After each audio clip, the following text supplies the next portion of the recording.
கிறிஸ்துவுக்கள் மிக அன்பானவர்களே, தினம் ஒரு தூதன் வழியாக உங்களை சந்தித்து இயேசு கிறிஸ்துவின் நாமத்தினாலே வாழ்த்துகிறேன். இந்த நாளிலே எபேசியருக்கு எழுதின நிருபம் 6வது அதிகாரம் 16வது வசனம். பொல்லாங்கன் எய்யும் அக்கினி ஆஸ்திரங்களை எல்லாம் அவித்து போடத்தக்கதாய் எல்லாவற்றிற்கும் மேலாக விசுவாசம் என்னும் கேடயத்தை பிடித்து கொண்டவர்களாயும் நெல்லுங்கள் என்று பவுல் எபேசியர் சபைக்கு எழுதக்கூடிய ஒரு நல்ல கடிதம். அன்பானவர்களே, இந்த உலகத்தில் பொல்லாங்கன் என்று சொல்லப்படுகிற பிசாஸ், அவன் யார் என்றால் பொய்யனும் பொய்யுக்கு பிதாவுமாக இருக்கிறான். அவன் ஒரு வஞ்சகன், தந்திரமானவன். இவன் ஆண்டவருடைய பிள்ளைகளாகிய நமக்கு எதிராக அவ்வப்பொழுது அவனுடைய பொய்களையும் தந்திரங்களையும் வஞ்சகத்தையும் ஏவிக்கொண்டே தான் இருப்பான். இந்த உலகத்தில் அவனுக்கு கொஞ்ச காலம் இருக்கிறபடினால, அவன் ஒரு தீய சக்தியாக இருக்கிறபடினால அவ்வப்பொழுது தீமையான காரியங்களை மட்டுமே நமக்கு எதிராக அவனுடைய ஆயுதங்களை ஏவிக்கொண்டே இருப்பான். இவற்றிலிருந்து நம்மை தற்காத்து கொள்ளவும் அவனை தாக்கி அவனை முறியடிப்பதற்கும் ஆண்டவர் நமக்கு கொடுத்திருக்கிற பல ஆயுதங்கள் உண்டு.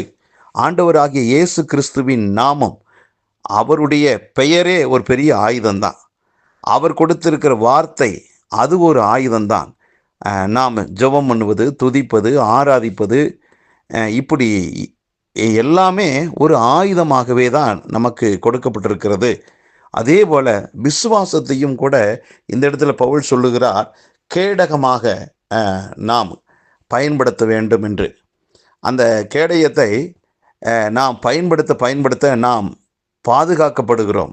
ஆகவே அன்பானவர்களே, நாம் எதை விசுவாசிக்க வேண்டும் என்றால், ஆண்டவராகிய இயேசு கிறிஸ்து சிலுவையிலே செய்து முடித்ததை நாம் விசுவாசிக்கக்கூடிய ஒரு கூட்டமாக இருக்க வேண்டும். அதே போல அவர் நமக்கு வாக்கு பண்ணினதான வார்த்தைகள், வாக்கு தத்தங்கள் மீது நமக்கு ஒரு விசுவாசம் இருக்கணும். அவருடைய பெயர் நாமத்தின் மேல விசுவாசம் உள்ளவர்களாக நாம் இருக்கணும். இப்படிப்பட்டதான காரியங்களிலே நாம் விசுவாசத்தோடு இருக்க அந்த விசுவாசம்தான் நமக்கு கேடகமாக இருக்கிறது. அந்த கேடகம் பிசாசு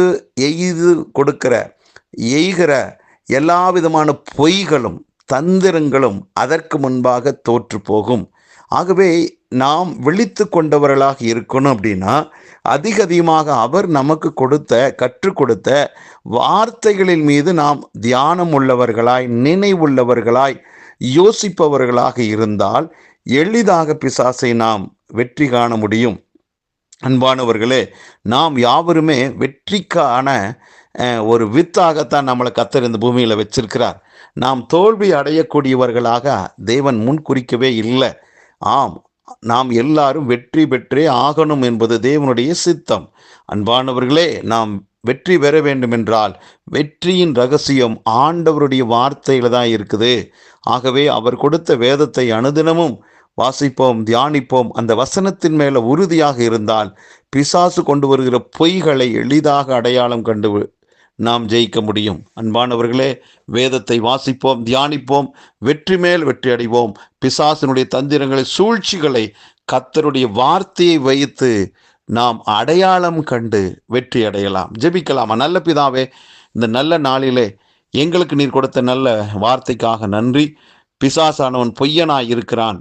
நாங்கள் அவனை ஜெயிக்கணும்னா சத்தியமாகிய உம்முடைய வசனத்தின் மேலே நாங்கள் விசுவாசம் வைத்து வாழ எங்களுக்கு வெற்றி கிடைக்கிறது. அப்படிப்பட்ட ஒரு உன்னதமான அனுபவத்தோடு இதை கேட்டுக்கொண்டிருக்கிற நாங்கள் யாவரும் வாழட்டும். அதற்கு எங்கள் வாழ்வை உங்கள் கையில் அர்ப்பணிக்கிறோம். கர்த்தர் எங்களை அந்த பாதையில் நடத்துவதற்காக நன்றி. எல்லா விதத்திலும் பிசாசினுடைய தந்திரங்கள், சூழ்ச்சிகளை, பொய்களை அறிந்து கொள்ள எங்களுக்கு பிரகாசமுள்ள மனக்கண்களை தந்திரள வேண்டும் என்று சொல்லி ஜெபிக்கிறோம். நன்மையை கிருபையும் எங்களை தொடர்வதற்காக ஸ்தோத்திரம். இயேசு கிறிஸ்துவின் நாமத்தை ஜெபிக்கிற நல்ல பிதாவே, ஆமென்.